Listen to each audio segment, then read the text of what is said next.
Look how cool. I was excited to see this. My pepino melon. It's getting to make little flowers. It's a tiny little, it like fell over right here. It's like the root. It's growing like sideways, and then it has the shoot that shot up, and this one that shot up, and this one, and this one. So it's like 4 plants. So I'm kind of wondering if I bury all of this, the stems, the root, and then I can dig them up separately and have 4 separate plants and move them around. I don't know. And this surprise pepper that I thought was a pepino melon. There's really long peppers on it. I don't remember what they are. Though I'm pretty sure it's something I got from Botanical Interest. Because the last peppers I got from them over the past few months has been opened, so I bet that's what those are, and I just forgot that I started them. You can see where the frost came through, colored those weeds, and burnt the tops of these tomatoes here, and really killed the tips of some of them here.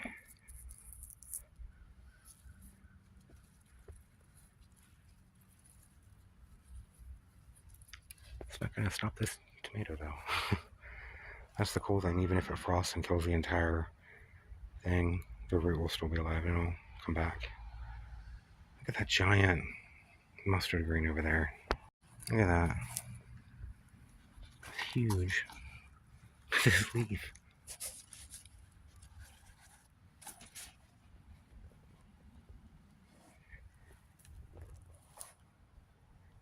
Need to harvest some of that. Kind of want to see how big it'll get though. This poor tree here is getting cut down. I'm going to put papayas here. It tastes weird anyway, and I wonder if it's just because they're too stressed from being in the sun. I'm wondering if they'll be better in the shade. Although they taste better when they are fully ripe. They're still very bitter. They're sweet at the same time, which is strange. They're sweet, and then kind of like a bitter aftertaste.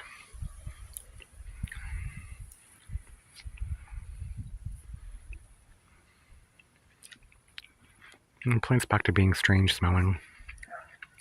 That one was actually a lot sweeter. This will, I'm trying to wait until all of them on each bit is all ripe, until they're all orange before I start to eat them now. Maybe to see if that would help, and kind of maybe. They're still really bitter. They're still good though. They have like an addictive quality to them.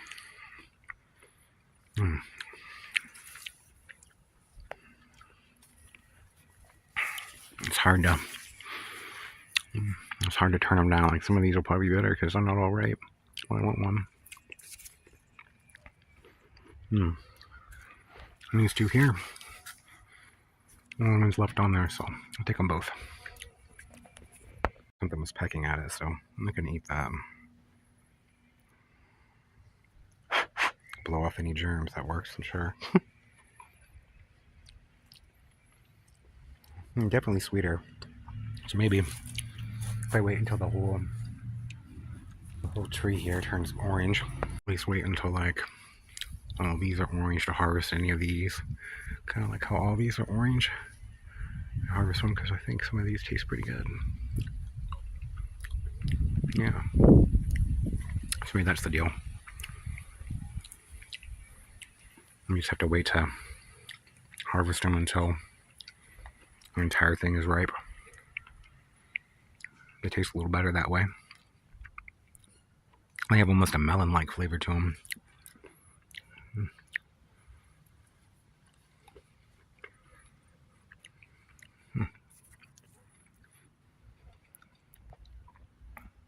So this little one up here tastes like. The bird's got the rest of them. Or something.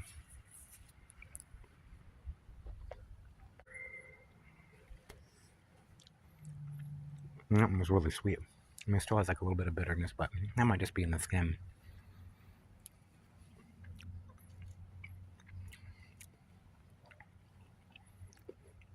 Unless I got a guava, which I thought was pretty cool. That one tasted kind of like a grape. This one here is still producing guavas. I got one little guava today. Been getting a few here and there. This one here looks like it might almost be ready. Oh, it is. Came right off of there. And there's a couple more here that'll be ready probably in a few more days. See how tiny they are now that it's winter. They were more than twice this size over the summer. They're really, really sweet though. I don't know if it's the cold weather or just because the tree is older, but they're so good. Broccoli. See this bean here where the frost came through? This whole area here really frosted heavily. This area, so to remember this whole area here gets really cold.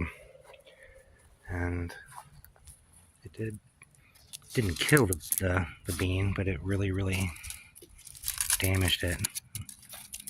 Set it back. Maybe in January it'll bounce back and start making a bunch more beans again. There's one on there. It looks pretty good too. Let's see what it's like. Pretty good bean.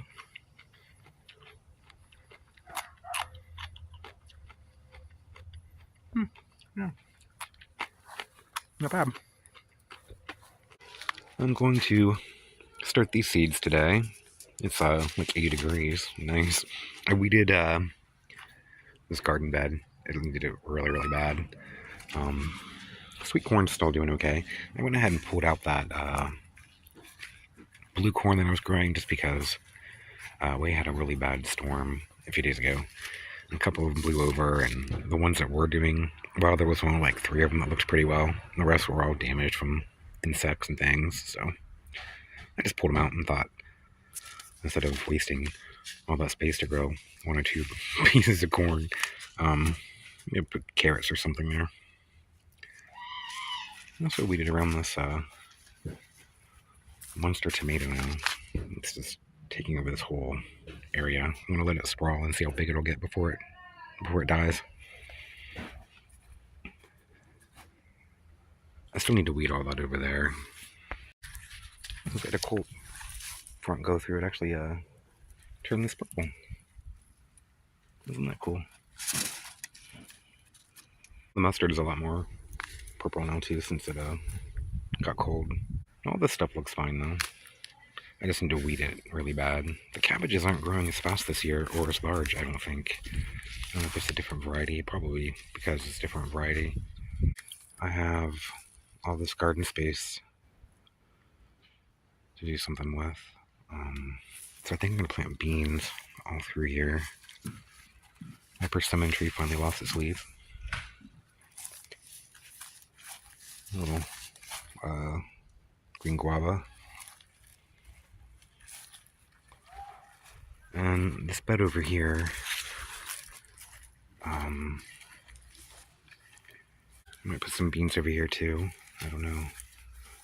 So there's not really anything growing over here. There's a little mustard right there. Dragon fruit looks a lot better now that I put it in the ground there. The tomato here looks awful since it got really cold. I think it must have froze, got frost damage or something. Making some nice green growth right here. Coming back, but yeah, this looks pretty rough here. See where the water came through and just flooded everything and washed. See the little waves it made in the ground where it washed through. Washed all my compost and everything away from all my plants. Washed everything down.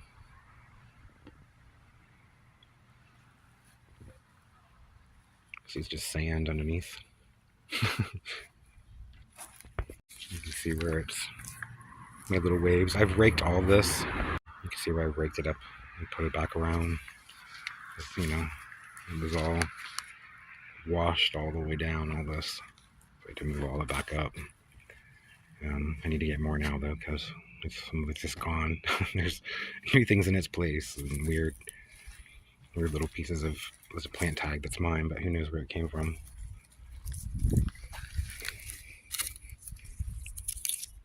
Yeah, there's all kinds of stuff everywhere now all the time. Oh, there's a pepper there I could harvest. Another one there. That one looks like it's kind of funky. Nice pepper. Hibiscus is looking really pretty. Here, we're able to collect the seeds from this and put them around again. I did put seeds all through here, but then that storm came and washed them everywhere, so they probably won't come up. Well, they'll probably all come up way down there somewhere.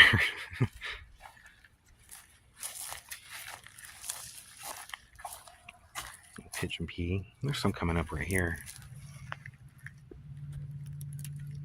Tomato, get that frost, but it's doing okay too. Here's some dead leaf, but the rest of it's fine. It kind of struggles here in the sun. Oh, something ate these. A part of them, gross.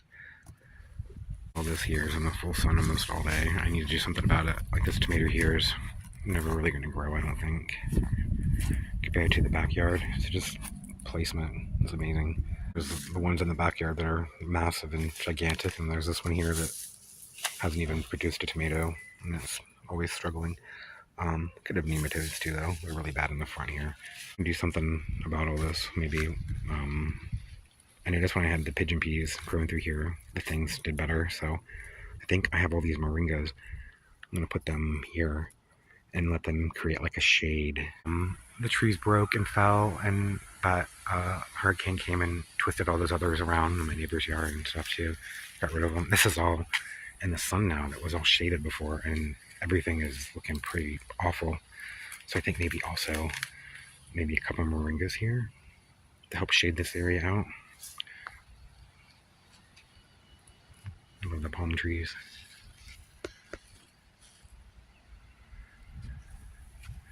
I planted sugarcane all through here to make like a little fence to give me some little privacy area back here. There's more stuff that I cleaned up. Look, see, this is the corn that I pulled up. So I wasn't going to waste all that garden space just for this much corn. It's not very much corn at all. And I think I'm going to start planting it closer together because you can pull out all the roots and everything here because of the sand and actually really get a good look. And I think because it's sand, they don't really need to grow as big and robust, because this is about as large as they get. The corn I grew before, and I pulled out the roots are only about this large too. They didn't go down, 5 or 6 feet or anything like that. Like I've seen books say it does. I mean, maybe it does in some places, just not here, obviously. This is about all it gets. Just less than a foot, not even, and then less than a foot deep. But I think that's also because it's sand,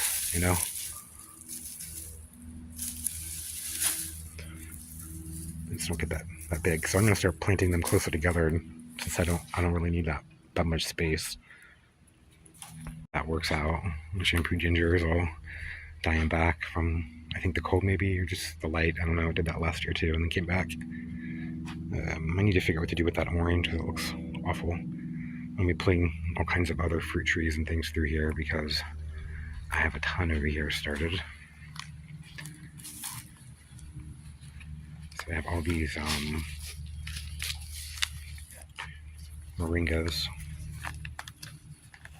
that I can put around the front. And then I have all these Brazil cherries that came up. These vermicellis. It's pretty cool. I mean, it'll take a while, but it's cool that they all germinated. And then I have these strawberry tree, Panama berry, Jamaican cherry. They have all kinds of names. Back here, I planted one by this banana. I'm hoping this banana will kind of help protect it from frost this year, if there's any more. I'm sure there'll be a couple more. But all these peppers and everything were fine, so I think it'll be okay over here too.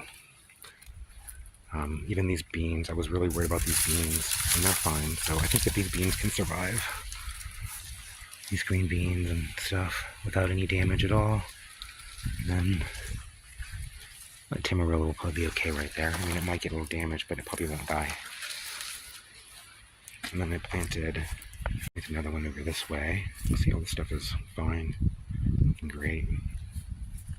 See how big this mustard leaf is getting.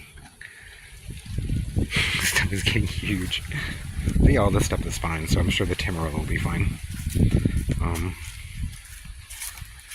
I planted, let's see, this is a dwarf one here. And that's doing okay. The two dwarf ones that I planted earlier over here, like a few weeks ago, have really taken off. And they did fine over here too with the weather. I didn't cover them up or anything. Same with that tomato. I just was like, whatever. So I think we'll be fine. Planted another red one here. It's starting to grow. It was doing pretty bad. I kept putting it in really bright light and really close to my grow lights, thinking that's what it needed, and it kept getting worse and worse. And I'm like, oh, apparently these like shade. So yeah, they do better now that I got them out of the bright light. And another one over here too. Same thing. Just losing all its leaves and doing really rough, and I couldn't figure out what was going on. And I thought it was lack of light, but it was too much light. I was giving it way too much light. I'll let these grow back here. I might even plant, I'm going to plant, I think, an orange one there and an orange one there. Because this little space here, you know, doesn't really grow that much because it's so shaded. But I think that's the perfect place to keep it protected from frost. So, I can put one there, maybe one there. Because these bananas are doing fine. I wouldn't say they're fine, but I mean, they're alive. This one here's, I mean, look at the dead leaves. This one should be dead soon anyway, though, because, you know, it's sweet bananas. So.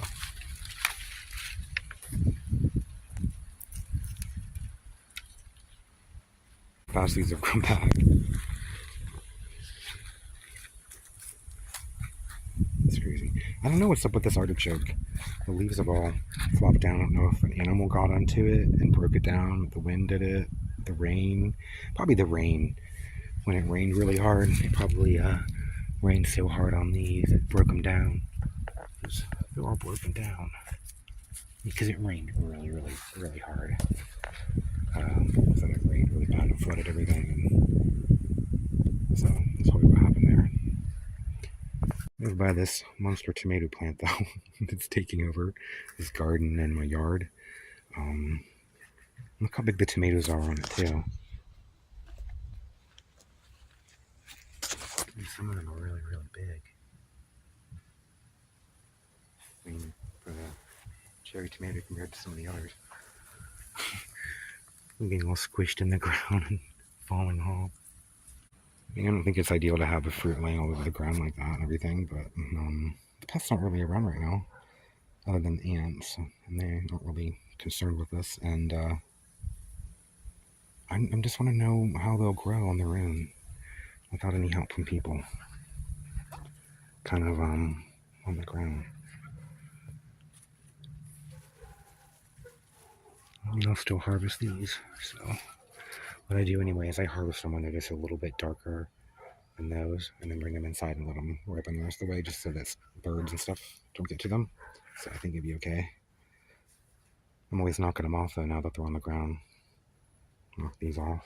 So nothing's gonna get these, and not gonna ripen up. I think I should start some new tomatoes too, because these took a hit after that cold spell, and now they're gonna get diseased, and I don't know. They might bounce back, and then I can grow them throughout the spring. I mean, that did happen last year.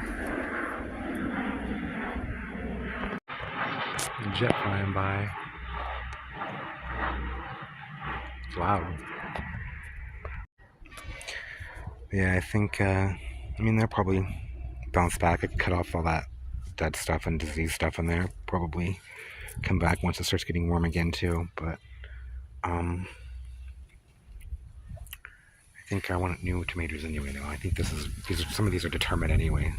So once they produce a bunch, I think that one is a determined about when, and maybe this one. I don't know. Either way, I have more to start, so. Yeah, if these are still alive in the spring, and bounce back, I guess I'll keep them around. But I do plan to plant some others somewhere around here. Maybe like a dozen or so. Maybe up along through here and right here. where this broccoli and stuff is. Maybe a couple right there. I don't know. I want to do some carrots though, so I'm going to make some little rows here with my hoe and just throw a bunch of carrots everywhere. I'm going to use pinto beans because I like pinto beans, and I don't know if these will germinate or not because they've been in my cupboard for like a year or so, but I soaked them so that maybe they'll germinate faster and sprout. I'm going to put them all in that one spot, and then I'll eat them as pinto beans, and I'll eat them as green beans too in their pods. I think pinto beans are green. I know black beans make yellow ones. The ones that I've grown. I like growing the ones from the store because they're normally bush beans. Because of equipment, you know, having to harvest them. They don't harvest on pole beans. So that's a nice thing. You know, these are probably bush beans. Should be easy to manage. Yeah, I'm gonna let these soak for a little bit more. And then I'll put those in the ground there, in that bed where I cut down all the crepe myrtles. Oh, one over there. Over there. They're everywhere, aren't they, Joey? Cat lovers out there. If cats need a home, I mean, yeah, they're here. And they do look comfortable, but look at this sweet little kitty. Need somewhere to live.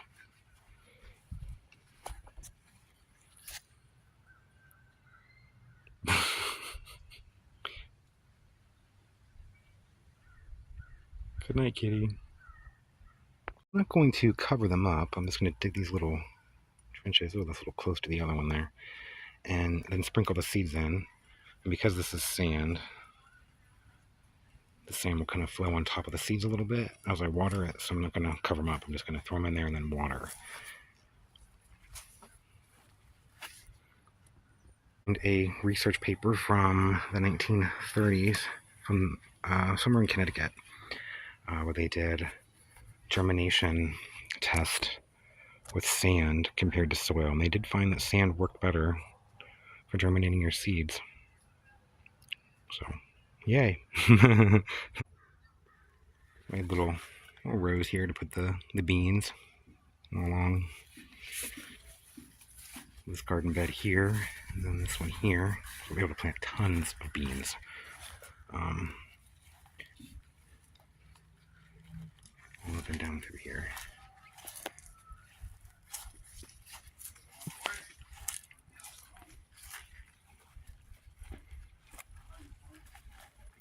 So I'll be able to have plenty of beans if these all germinate and I get beans growing through here.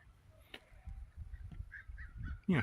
Because this is just sand, I'm going to water first and then let it soak in. And then put the beans in and then cover them up and then water again. Since it's sand. Because it just sort of rolls right off the top and doesn't soak down in like it's doing there. So that's also why I soaked them first too. Look at that. This snake plant is starting to bloom. I've never seen one bloom before. Isn't that cool? I guess because it's almost the solstice.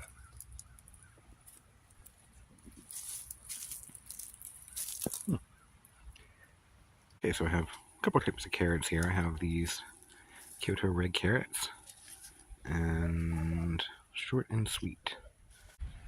Okay, I have all my carrots and radishes in there, watered them, and I'm just going to keep watering them, keep it moist until they germinate.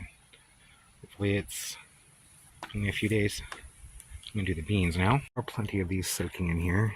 You know, when they're really old, so I don't know how well they'll germinate. But there's an awful lot of space here for beans. So I have a pocket full of the royal burgundy beans and some, I think, tender green. Even though I watered everything, look, see, right underneath where it looks really wet, it's actually really dry. So, yeah, that's why I soaked them first, because even though I watered it, it's not wet at all under there. Once I push them down in there, I'm pushing it right into dry sand.